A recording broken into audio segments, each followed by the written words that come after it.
Imaginemos la siguiente escena por un momento.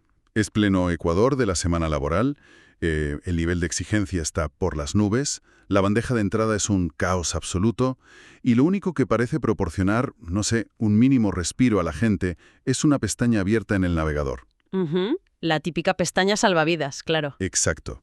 Una pestaña con vuelos para una escapada a la playa, o quizás la reserva de una cabaña, completamente aislada en la montaña. Y es que nos han vendido esta creencia tan reconfortante de que si logramos llegar a ese lugar geográfico, o sea, si cambiamos el escenario exterior, la paz mental va a aparecer por arte de magia, y el estrés se quedará, pues, en la sala de embarque. Pero, a ver, esa pestaña abierta, por muy atractiva que sea, es una mentira. Es una ilusión universal, desde luego. Anhelamos que la tranquilidad sea un destino que se pueda meter en una maleta. Nos encanta la idea de que la paz sea un producto que, bueno, se puede reservar por internet, se empaqueta y se visita durante 15 días al año. Eso es. Pero la realidad humana es infinitamente más compleja. Y por eso, en nuestro análisis a fondo de hoy, vamos a desmontar por completo esa ilusión. Vamos a explorar una colección de ideas, reflexiones filosóficas y manuales de estrategia agrupados bajo un concepto que es fascinante. Se titula The Retreat is Within, o sea, el refugio está en el interior. Que es una premisa potente, la verdad. Muy potente. Nuestra misión hoy es destapar una verdad singular que, fíjate, une a emperadores romanos de la antigüedad, a entrenadores de baloncesto de élite y a estrategas empresariales modernos. Esa verdad es que la paz, la fuerza y la claridad jamás caen del cielo ni nos esperan en una playa caribeña. Se construyen, pues, ladrillo a ladrillo, en nuestra propia mente.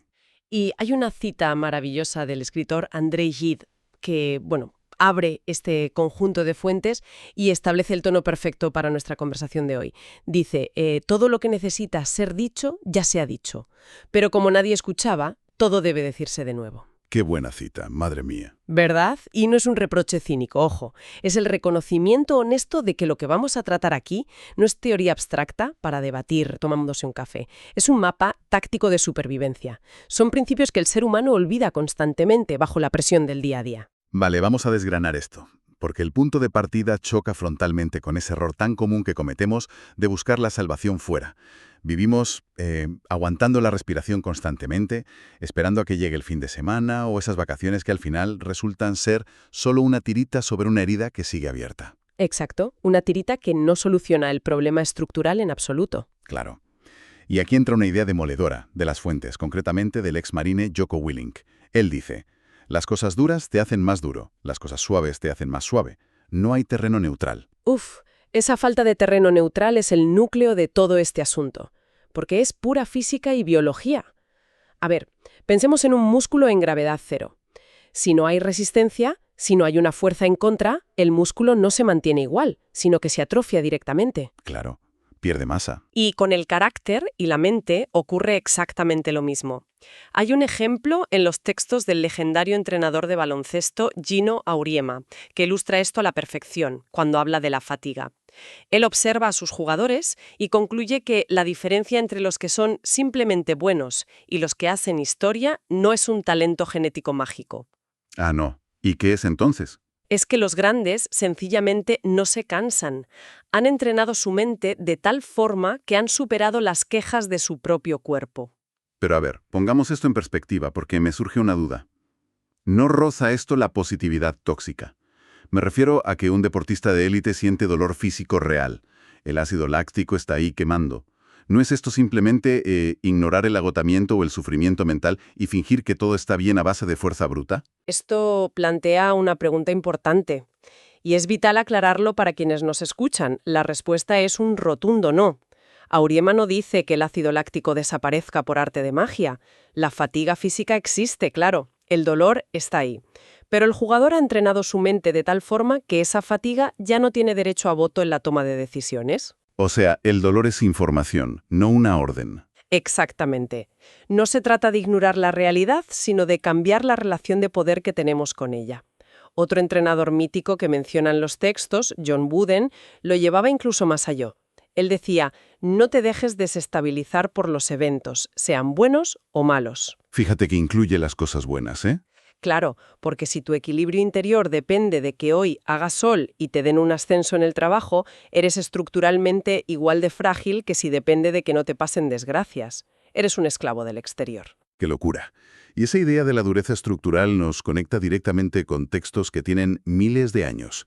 En las fuentes hay una alineación fascinante entre el concepto estoico de proichailesis, que viene a ser nuestra capacidad de elección racional, y la teología clásica. Concretamente mencionan la segunda epístola a Timoteo. Ujú. El pasaje sobre el miedo, ¿no? Sí, ese que dice que no se nos ha dado un espíritu de cobardía, sino de poder, de amor y de dominio propio. Pero claro, la pregunta que cualquiera se haría es, ¿cómo demonios funciona esa elección racional cuando el corazón te va a 1000 por hora y estás aterrado? Es una distinción sutil, pero vital. A ver, solemos imaginar el miedo como una especie de monstruo externo que entra en nuestra cabeza y al que hay que derrotar en una batalla épica. Pero el concepto de proichairesis nos enseña a ver el miedo no como un enemigo, sino digamos como un indicador luminoso en el salpicadero de un coche. Me gusta esa analogía. La luz roja parpalea. Eso es, la luz roja parpadea indicando peligro o ansiedad. La elección racional significa mirar esa luz y decidir conscientemente, de acuerdo, veo la advertencia, pero yo sigo al volante y decido no pisar el freno. Esa es la elección. El miedo es una opción de respuesta que desde tu parte racional se puede rechazar. Y fíjate, la incapacidad para ejercer esa separación, o sea, para ver esa luz roja sin entrar en pánico absoluto, es lo que atrapa incluso las mentes más brillantes de la historia. Marco Aurelio criticaba duramente a quienes buscaban retiros en el campo o en la playa. Los llamaba, decía que era propio de mentes básicas. Palabras duras viniendo de un emperador. Cela. Pero lo decía precisamente porque ignoraban que el verdadero retiro siempre viaja con nosotros. De hecho, Séneca cuenta una anécdota desoladora sobre Augusto César en las fuentes.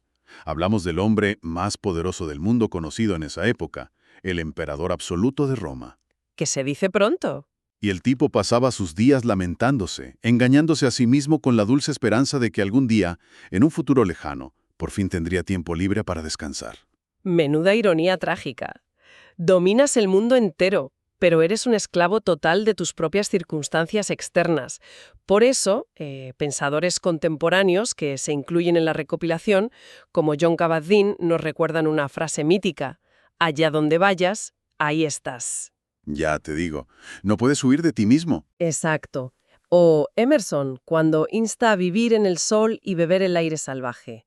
No nos están vendiendo un paquete turístico a la montaña, ¿eh? Están exigiendo presencia absoluta en el momento actual, sin buscar escapatorias. Incluso hay formas muy cotidianas de entrenar esto. Las fuentes citan a Gretchen Rubin, que tiene una regla tremendamente práctica y doméstica. Dice que si sientes que pierdes el control, si no encuentras algo, limpia. Limpia, tal cual. Tal cual. Ordena tu habitación o recoge tu escritorio. El acto físico de imponer orden en el caos exterior es una forma táctil, casi muscular, de empezar a construir esa fortaleza y ese orden en el interior. Claro, es un entrenamiento a pequeña escala. Sin embargo, ordenar el salón o mantener la calma en un atasco de tráfico, son pruebas menores, ¿verdad? El paradigma da un giro radical cuando nos enfrentamos a la prueba definitiva. Aquí es donde se pone realmente interesante. Sí, porque es muy sencillo mantener el control cuando las cosas van razonablemente bien. Pero la pregunta es, ¿qué ocurre cuando tu mundo interior salta por los aires? ¿Qué pasa cuando nos enfrentamos a una pérdida inimaginable, a una tragedia real que altera tu vida para siempre? Es que es fácil ser un estoico de manual cuando se te retrasa un vuelo. Pero volvamos a Marco Aurelio a través del análisis que hace el autor Ryan Holiday. El emperador no estaba teorizando desde un palacio de cristal, Sufrió la pérdida de varios de sus hijos. ¿Qué es lo peor que le puede pasar a alguien? Totalmente. Soportó plagas que diezmaron a la población. Vivió en frentes de guerra interminables, con frío y barro. Tenía su diario, las famosas meditaciones. Podría haber llenado esos pergaminos de quejas amargas, preguntando al universo por qué la vida era tan cruel con él. Pero eligió usar ese refugio interior. Y es una elección activa, no pasiva. Exacto. Y quiero proponer una analogía para visualizar esto de forma más clara. Ese refugio del que habla Marco Aurelio no es un búnker de hormigón donde te encierras a llorar esperando a que pase el bombardeo exterior. Es una sala de control. El dolor inmenso entra, inunda la sala, y el agua te llega al cuello, literalmente. Pero tú sigues de pie frente a los mandos, decidiendo qué palanca tirar a continuación. Esa imagen de la sala de control frente al búnker es brillante. Capta perfectamente por qué la postura estoica es tan activa y francamente tan radical frente al duelo. De hecho, hay una referencia en el análisis al musical Hamilton, a una letra que describe cómo se siente este tipo de tragedia inimaginable. Dice, hay una gracia demasiado poderosa. Apartamos lo inimaginable. Qué crudaza. Sí, es la aceptación de que hay cráteres en la vida, que las palabras simplemente no pueden llenar. El legendario samurái Miyamoto Musashi también lo aborda. Él decía, ve más allá del amor y el dolor, existe para el bien del hombre. Que, a ver, debemos aclarar para la audiencia que esto no significa mutilarse emocionalmente ni convertirse en una especie de robot frío y sin sentimientos. Por supuesto que no. La tristeza extrema es inevitable, somos humanos, pero la clave radica en evitar la parálisis absoluta. El universo exterior es indiferente, no nos va a devolver lo que se ha perdido por mucho que gritemos de dolor. Holiday lo matiza de forma excepcional en los textos. ¿Qué dice exactamente? Lo que tenía era un método. Consistía en la acción implacable desde esa sala de control que comentabas. Consistía en poner un pie delante del otro, sentarse en su tienda de campaña militar y forzarse a escribir sobre algo por lo que estar agradecido entre tantas ruinas. Tremendo. Y decidir tratar a los demás con una compasión que la vida le había negado a él. Operar desde ese refugio interior es el único terreno donde la reconstrucción es posible. Es que mantener el carácter bajo esa presión emocional extrema es verdaderamente el núcleo de la supervivencia humana. Pero lo que me resulta asombroso al leer las fuentes es descubrir cómo esta misma filosofía de supervivencia al límite se traduce directamente a cómo operan los grandes líderes modernos hoy en día. Así es. Esa capacidad de no abandonar la sala de control es exactamente el mismo mecanismo que utilizan los estrategas más brillantes para evaluar el talento oculto y construir organizaciones fuera de lo común. Y si damos un salto cronológico desde el Imperio Romano a las empresas tecnológicas de alto crecimiento de hoy en día, nos encontramos con tácticas que utilizan esta misma presión como herramienta principal. A ver, cuenta. El inversor Keith Rabois describe una estrategia para gestionar equipos que, si no se entiende bien, suena durísima. Consiste en expandir la responsabilidad de cada empleado hasta que llegue a su punto de ruptura. ¡Ostras! Darles más y más carga hasta que las costuras empiecen a ceder. Un momento. Forzar a las personas hasta su punto de ruptura. Suena a una receta infalible para el colapso nervioso masivo. Y bueno, a la clásica cultura corporativa tóxica de la que cualquier persona sensata saldría corriendo hoy en día. ¿No es esto simplemente exprimir a la gente hasta quemarla por completo? Lo fascinante aquí es que el objetivo no es la destrucción del individuo para nada, sino el descubrimiento de su verdadera capacidad. A ver, piensa en el límite de una persona como en un techo invisible. Si nunca pones a prueba ese techo, asumes que la persona solo puede crecer hasta ahí y ya está. Claro, te quedas con lo que ves en la superficie. Exacto. Y Rabois ilustra esto con una historia muy reveladora sobre un becario en una empresa de rápido crecimiento. Resulta que había un problema logístico monstruoso, un cuello de botella enorme relacionado con la entrega de unos batidos. Y esto tenía paralizados a ejecutivos con años de experiencia y currículums perfectos. ¿Los directivos no sabían qué hacer? Nadie sabía. Y el becario, bajo la presión general del momento, tomó la iniciativa y lo resolvió. Así de simple. Lo ascendieron de inmediato. Y no porque los batidos fueran vitales para la supervivencia de la empresa, sino porque la presión extrema reveló una brillantez para la resolución de problemas que su currículum de becario jamás habría mostrado. ¡Qué pasada! Hasta que no aplicas una carga significativa, es imposible saber de lo que es capaz alguien, sobre todo si viene de un entorno o de un perfil inesperado. De hecho, Rabois dice que otra gran señal de talento es observar a quién acude la gente en la oficina de forma natural para pedir ayuda.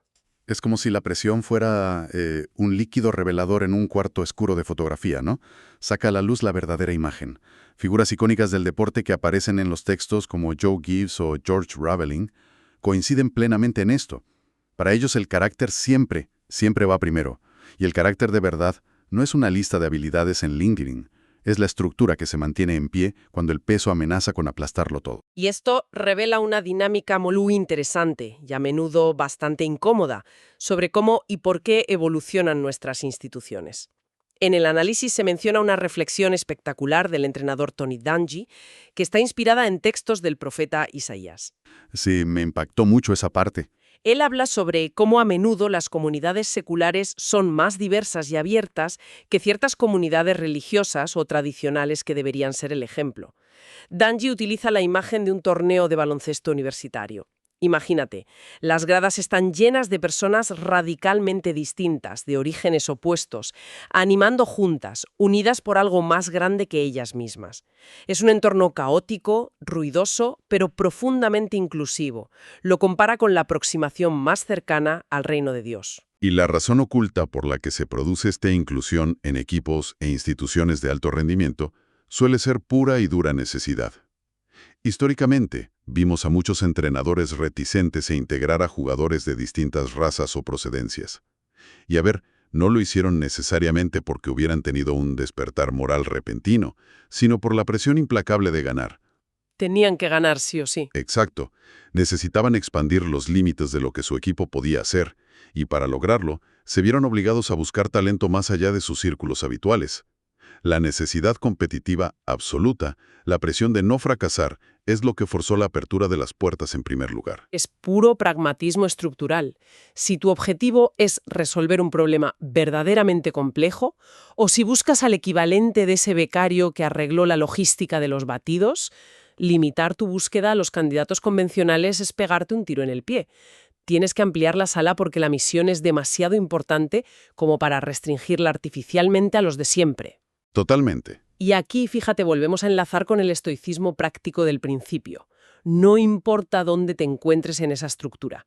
Marco Aurelio insistía en que la filosofía está diseñada exactamente para el rol que ocupas hoy, no para el que sueñas tener mañana. Esa es una trampa mental en la que caemos todos. Nos decimos a nosotros mismos, bueno, cuando consigues ascenso, seré más magnánimo. O, cuando las cosas se calmen un poco en casa, empezaré a cultivar mi paciencia. Ya, la eterna promesa. Pero no funciona así. Hay ejemplos históricos demoledores en las fuentes, como el del almirante Stockdale. Este hombre pasó más de 7 años como prisionero de guerra en Vietnam, en unas condiciones inhumanas. No esperó a ser liberado y estar cómodo para aplicar la filosofía. Usó la proairesis, esa facultad racional de la luz roja de la que hablábamos antes, para gobernar la única jurisdicción que le quedaba, que era su propia integridad moral frente a la tortura diaria. Tremendo. Él no controlaba las paredes de su celda, obvio, pero mantenía el control absoluto de la sala de mandos de su mente. Y el mismo principio aplica en contextos totalmente distintos a figuras actuales que mencionan los textos, como la estrella del pop Camila Cabello, gestionando la presión brutal de la fama mundial, o a líderes como Nick Saban o el general Mattis, que llevaba un ejemplar de las meditaciones al campo de batalla. En un escenario mundial o en una oficina con luz fluorescente, operamos bajo presión constante. El refugio interior es el centro de operaciones. Pero claro, una vez que hemos consolidado esa fortaleza interior y hemos aceptado plenamente el lugar que ocupamos hoy, la gran pregunta es ¿cómo avanzamos? La resiliencia no puede ser solo aguantar golpes de forma pasiva. Necesitamos navegar hacia el futuro y para eso hace falta estrategia pura y dura. Entonces, ¿qué significa todo esto a la hora de dar el siguiente paso? Porque confundimos constantemente el mero hecho de movernos o de estar muy ocupados con ir en la dirección correcta. El estratega Seth Godin hace una crítica brillante sobre esto en los documentos. Él señala que solemos confundir seguir un procedimiento con tener una estrategia real. Es un matiz importantísimo. Vital. Pone el ejemplo de unas antiguas tablillas cuneiformes que detallaban cálculos matemáticos súper precisos y terminaban diciendo, este es el procedimiento. Y quiero ilustrar la diferencia con una analogía muy de andar por casa. Confundir procedimiento con estrategia es como confundir leer las instrucciones de una receta con ser un maestro chef. Me gusta. La persona que solo sigue el procedimiento, ¿qué le pasa? Que se bloquea completamente si de repente falta un ingrediente en la cocina. El maestro chef, en cambio, tiene estrategia. Comprende los fundamentos de cómo interactúan los sabores. Ante la falta de un ingrediente, el chef no entra en pánico. Usa su conocimiento para inventar un plato totalmente nuevo.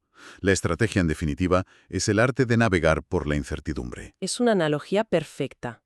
El procedimiento es rígido, se rompe. La estrategia es fluida y se adapta. Godin propone un método fascinante para desarrollar verdadera estrategia, que él llama trabajar hacia atrás. ¿Y cómo funciona exactamente? Pues imagina que quieres conseguir a una persona inaccesible, yo qué sé, un invitado de ensueño para un proyecto. El procedimiento clásico dictaría enviar un correo electrónico genérico a su representante, correo que obviamente será ignorado. La estrategia de trabajar hacia atrás implica visualizar ese éxito final ya conseguido y desandar el camino mentalmente. O sea, hacer ingeniería inversa. Eso es. Te preguntas a quién escucha esa persona, en qué círculos profesionales se mueve, qué proyecto menor podría acercarme a esos círculos hoy, y vas retrocediendo paso a paso desde la meta hasta identificar la única acción pequeña y concreta que sí puedes ejecutar hoy, esta misma tarde, con los recursos que ya tienes. Y esto requiere una claridad de visión tremenda, algo que el visionario del management Peter Drucker planteó en 1999 con un desafío que, sigue vigente hoy. Cuando Internet aún estaba en pañales, él retaba a los líderes empresariales a no quedarse esperando a ver qué ocurría con la tecnología. Les decía algo así como: avanza mentalmente hasta el año 2041, imagina 3 modelos de negocio que ni siquiera existen hoy, propiciados por las tecnologías emergentes, y empieza a trabajar hacia atrás desde ese punto. Es una exigencia brutal de pensar con claridad y actuar de inmediato, sin esperar a que el panorama sea seguro. Si conectamos esto con el panorama general de todo lo que hemos hablado hoy, emerge el hilo conductor definitivo de toda nuestra reflexión, que es el implacable paso del tiempo. Trabajar hacia atrás requiere tiempo y paciencia sostenida. Los éxitos rotundos que parecen surgir de la noche a la mañana son, un espejismo total. En realidad, son la eclosión visible de años de preparación y disciplina invisible. Años picando piedra en la sombra. Totalmente. El ensayista Holbrook Jackson lo captaba muy bien al explicar el motivo por el que leemos. Decía que no leemos libros para huir de la realidad en un acto de escapismo barato, sino para equipar y entrenar la mente para enfrentarse a ella con mayor lucidez. O como señala el profesor de golf Bob Toski al describir el swing perfecto en este deporte. Ah, sí, la metáfora del cuerpo. Sí, él dice que el swing perfecto ocurre cuando la parte superior e inferior del cuerpo actúan en completa y absoluta armonía. Y es que la fortaleza interior, la estrategia a largo plazo y la acción inmediata no son piezas separadas que usas cuando te convienen. Son un único organismo moviéndose con propósito. Es la integración total del individuo. Lo que construyes dentro se manifiesta fuera. O, recordando las palabras del mítico Bruce Lee, que también recoge el texto, saber no es suficiente, debemos aplicar. Estar dispuesto no es suficiente, debemos hacer.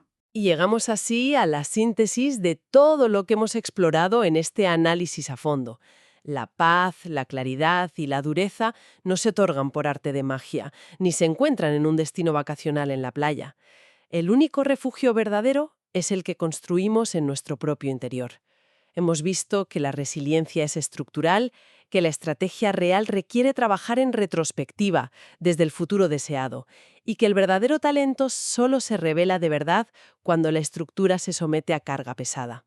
Y lo más importante, que abrir las puertas a los demás no es solo una cuestión de ética, que también, sino una necesidad fundamental para no limitar nuestra propia capacidad de supervivencia. Exacto.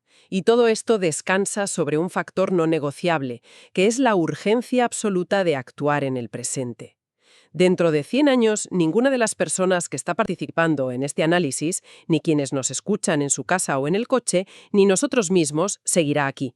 El tiempo nos pertenece ahora, y ninguna circunstancia externa nos devolverá los años perdidos esperando el momento perfecto para empezar a liderar o a vivir. Ha sido un viaje intelectual increíble. Estoy seguro de que a la audiencia le ha volado la cabeza tanto como a mí.